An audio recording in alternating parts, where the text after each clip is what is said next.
This is David, and we're going to take a quick look at a sample essay that uses sources. Our goal is to examine the techniques used by the student author, Jane Doe, to integrate research into her expository essay done in APA style. Let's get started. First, note that in APA style, all major sections have a subtitle on top of them. In this 5-paragraph essay, the main sections are single paragraphs, so that's where you will see the titles and subtitles. The first paragraph is the introduction paragraph, and you see the repetition of the main title from the title page on top of the intro paragraph. This is standard APA style. Next comes the introduction paragraph itself, which serves several functions. It provides background context for the topic. It generates reader interest. But the primary goal of the introduction paragraph is to introduce the thesis, which should come at or near the end of the paragraph. Let's read Jane's thesis and examine how she led up to it. Thesis. The result is that prison overcrowding is a serious financial burden for Americans. So, this is the overall concept, the controlling idea that the essay will illustrate, corroborate, and hopefully present a convincing case for. Let's return to the beginning of the intro to see how she led up to this thesis. She begins, "Something needs to be done about prison overcrowding and the lack of rehabilitation programs." Let's label this green, for it's Jane's thought and opinion expressed in her own words. Next, without proper rehabilitation, prisoners become repeat offenders. These are also Jane's words. However, does this idea that the lack of rehabilitation causes repeat offenders need a citation? No, it does not. Anyone who has studied this issue, and Jane has, knows the terrible problem of repeat offenders because of the lack of rehabilitation in these human warehouses we've created. Jane's statement is probably an example of general knowledge, which is something Jane and most adults in America probably knew before even beginning the paper. The high rate of repeat offenders is a generally accepted and unfortunate fact we know. Next sentence. This means we have to build new facilities just to keep up with the overcrowding. Again, these are Jane's words. But this idea is pretty specific and probably not something Jane knew before she began researching the topic. So, does the sentence need a citation? No. And here's why. Common knowledge. Common knowledge is something known by everyone, or nearly everyone, in a specific field or academic discipline. It usually does not have to be cited because it's not associated with a single author. In other words, before writing her paper, Jane probably didn't know that, quote, "we have to build new facilities just to keep up with the overcrowding." But once she began studying and reading about America's prison system, it became clear that this is common knowledge among the researchers and writers in this field. Let's look at this example from history. You're writing a paper on the assassination of Abraham Lincoln, and you wish to use the following fact in your research essay. Abraham Lincoln was shot by John Wilkes Booth. Would you have to cite that? No. It's an example of general knowledge, something known by most everyone without having to do any research. Next, Abraham Lincoln was shot by John Wilkes Booth in Ford's Theater. Would you have to cite that? No. Although you may not have known the name of the theater before you began your research, as you read about the assassination, you saw that Ford's Theater is an example of common knowledge, something that is known by virtually every historian in the field. Last, Abraham Lincoln was shot by the actor John Wilkes Booth in Ford's Theater while watching the play Our American Cousin. Do any of those facts need citing? No. Booth's profession, actor, and the name of the play are common knowledge. Perhaps you didn't know that before you began researching, but as you read, you saw these facts in virtually every source you consulted. So, let's return to Jane's statement. This means we have to build new facilities just to keep up with the overcrowding. Is it general knowledge? No. Jane probably didn't know it before she began researching.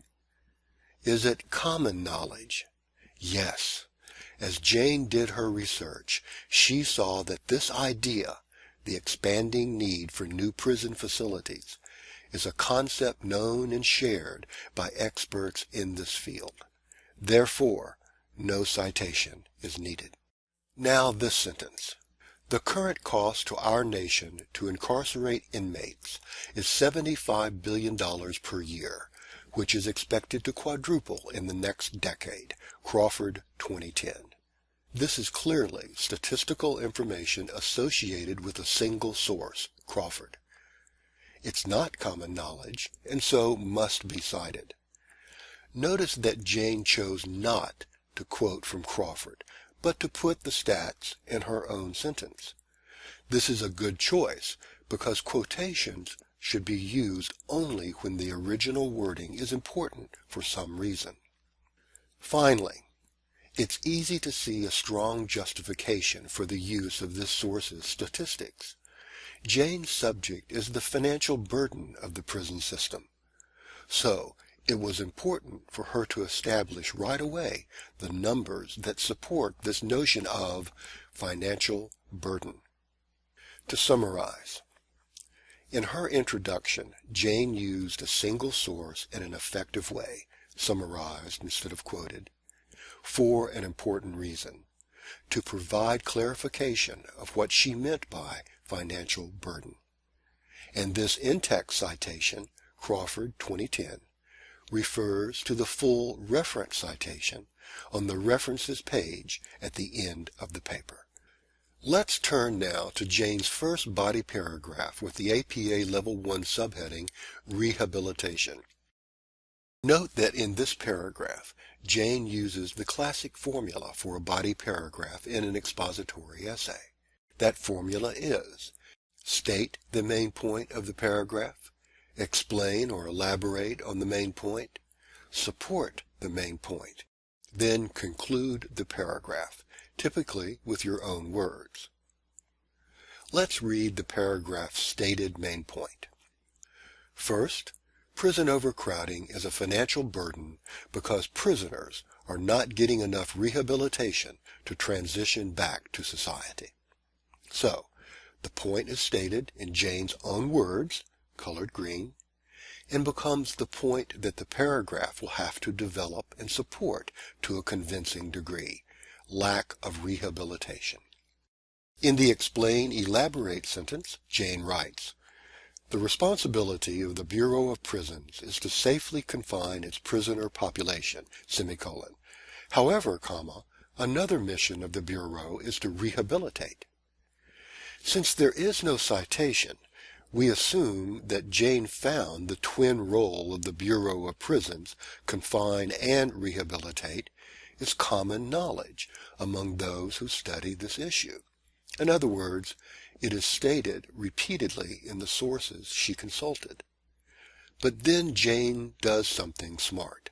She chooses one of the experts who know about the dual role of the Bureau of Prisons to add the voice of authority to her paragraph. She summarizes the opinion of an expert named Thesis in her first support sentence. We must provide inmates with skills that will aid them in their ability to readjust after being released. Thesis, 2012. When we check on the reference page citation, we see that Thesis was writing for an academic journal.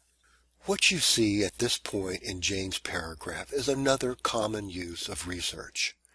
To support a point you have just stated in your own words. Doing so shows that what you assert is accepted by experts in this field, and therefore your assertion is given credibility.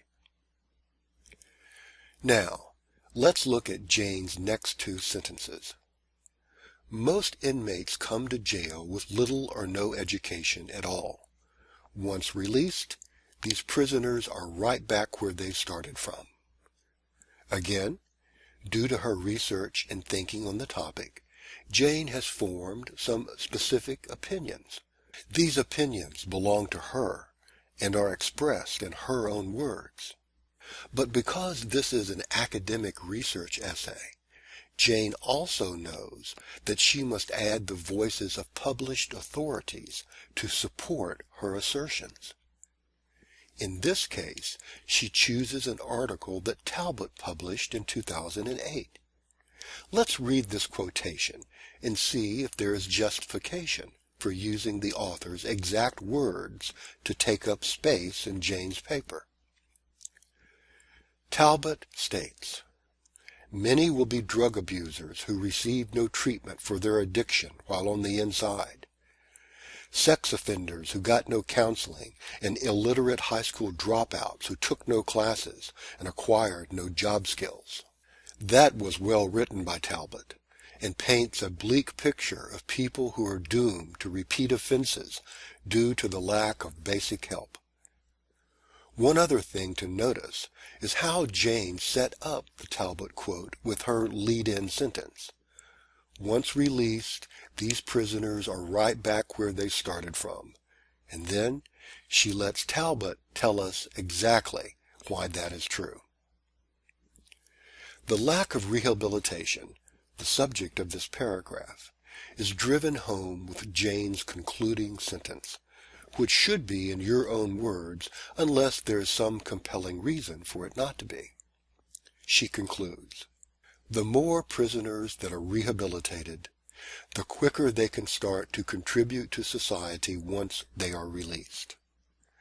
After the dark picture she has painted, she provides the solution, the same one she opened with at the top of the paragraph, the need for more rehabilitation. Okay, let's quickly review what we've learned about the use of sources. 1. Common knowledge. These are facts and concepts already known by those who regularly write and research in a given area. You will be acquiring common knowledge as you research. As long as you are sure you have seen this information in the majority of sources you consulted, you do not need to cite it. 2. Your own opinions. As a product of your reading and thinking about the topic, you will synthesize the material to form your own opinions, your own positions and beliefs. These are also yours and don't need to be cited. However, it is a very, very good idea to add the voice of published experts to back up your opinion, especially in the form of quotations. 3. You can only do two things with a source: summarize information from it in your own phrasing and sentences, or quote from it directly. Before choosing which option to use, be sure to have a good reason to do either one or the other. 4. It's always a good idea to introduce any quote you use with a signal phrase. Quotes shouldn't seem like they just dropped out of the sky and landed in your paper. You should introduce who is speaking, and it should be clear how the quote relates to the sentence immediately before it. Follow those 4 strategies, and you'll be well on your way to using research effectively in your essays.